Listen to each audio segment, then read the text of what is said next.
Okay, another thing you want to keep an eye out for is the dashboard. I see a lot of garbage online lately when it comes to what some people do to their bug dashboards. They either modify them or they add new holes in the dash for new gauges, or which really makes me cringe is when they get a newer radio to fit into the dashboard, and that usually means if they put a CD player in there or something, or a new radio they buy at Best Buy or something like that, they usually have to cut the hole in the dash where the radio originally sits bigger for that radio to fit. Now, I personally don't like that. I like a vintage looking radio in the dash to make the car look correct.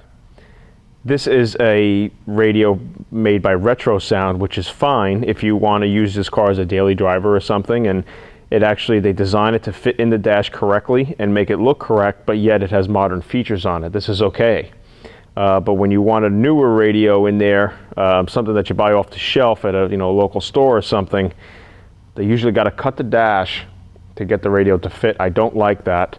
Because if I do buy the car and the paint say is okay on the car and you want to use it and you want to put an old radio back in, good chance you're going to now see that cut because the old radio is not going to be able to fill the hole. So that's one thing I like to look out for. A lot of times I'm really turned off by it. I actually almost walk away from the car depending on the year, the make, the model, and whatever. So yeah, definitely take a look at the dash. This is your standard dash from 58 to 67. Volkswagens had the chrome trim on their dash in America, and you had your gas gauge that came up right there from 61, 62, and later. And they also had the chrome trim on the left side of the speedometer. So you want to take a look at that. 68 and later bugs went to a padded dashboard in America. And it was a black trim, black vinyl-ish, plastic-ish type of padding that they put around the dash, I guess for safety concerns once they started implementing those rules in the US. So I do see a lot of guys in 68 and later bugs, they'll take the padded dash off and go retro with the look. But just, something to keep an eye on. So, and make sure too, you want 66 and later bugs had the black steering wheel. Okay, 65 and later was still like an ivory or a gray, light gray steering wheel. So I see them mismatched from time to time. You'll see a black steering wheel on a 62 or a 63 or something, or you'll see a white steering wheel on a later bug. So just keep an eye out for that.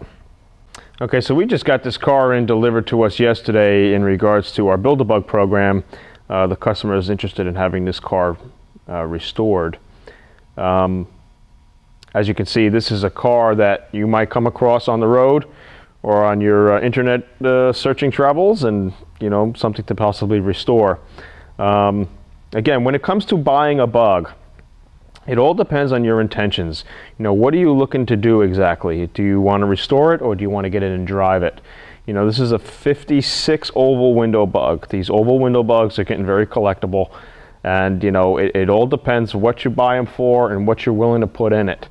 Of course, the more work you do yourself, the more it's going to save you in the long run.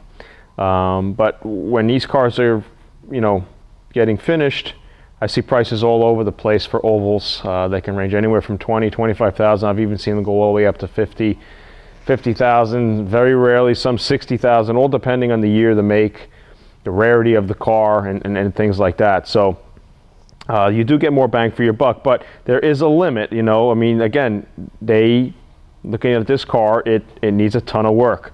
So you got to anticipate that this is not going to be your weekend garage restoration. I see these projects all the time where these guys buy these cars, they think they're going to be a weekend project. Oh, I can get it done in no time, and it just never happens. You can benefit by those, though. There are many guys out there that start the weekend projects, the so-called weekend projects, and they need to sell it. And a lot of the hard work has already been done. So you can definitely look at those. But one of the topics I wanted to bring up with this car was that it was hit in the front. And it's a good indicator. I'll show you here. I'll open the hood. Okay. And you can see Look how crooked that is.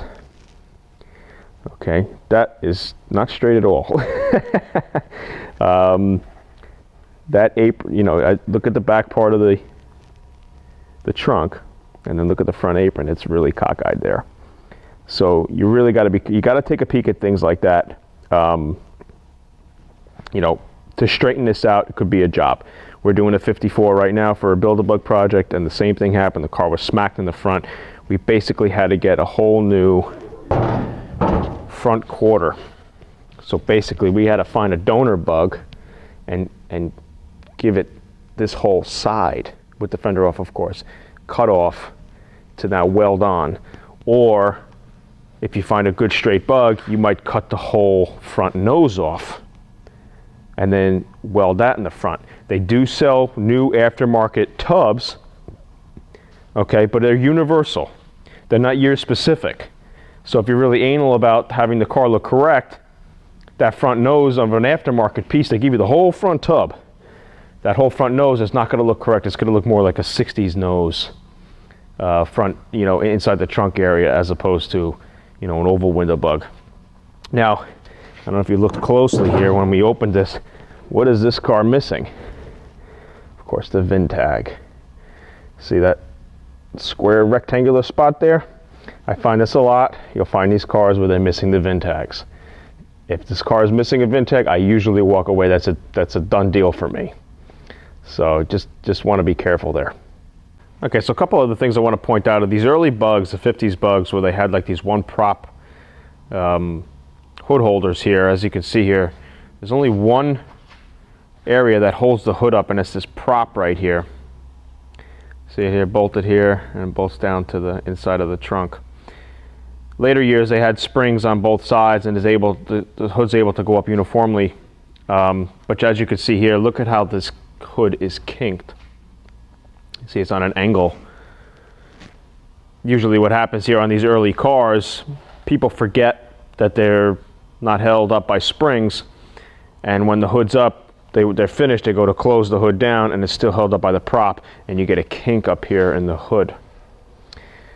This one's really severely cracked. I mean, there's a big crack in it about this big. It's fixable. I mean, anything can be fixed, but you know, it's another job added to your list. Many guys want to, you know, keep the original hoods for their 50s bugs, you know, to keep the car correct. If you're not too anal about that, they do sell brand new hoods, or you can find at a swap meet maybe a later hood in the 60s or whatnot to make it work. So definitely want to take a peek at that. You know, be sure, open the hood on these earlier cars and see how that hood is, and you know, check in and around the hood, check underneath the hood. And because a lot of times, you know, you'll see Bondo or plastic even caked underneath the hoods if they had a recent paint job and they really didn't bang out the dents on the hood. But hoods are notorious for getting things falling on top of them, of course. You know, if they're sitting under a tree, acorns falling on them, you know, or branches and things like that. And there's a lot of dents that can happen to the hood. And sometimes it can be a nightmare for a body guy because they're sitting days and days on the hood to get it straight. So you want to definitely take a peek underneath the hood to see if there's any other dents. But then going back to wiring, I know I mentioned this earlier, but this is the original wiring to this car. And you can see, it's definitely original. It's kind of old looking. Sometimes they work, you know, if you want to be able to clean it up and you know, get new ends on them. But usually what I do is I just, you know, if I'm going to restore the car and it looks like this, I just kind of got the whole the wiring harness out of the car and get a new harness. It's just, in the long run, it's going to be safer for you. You don't run the risk of something catching fire, and it just makes it look a lot cleaner.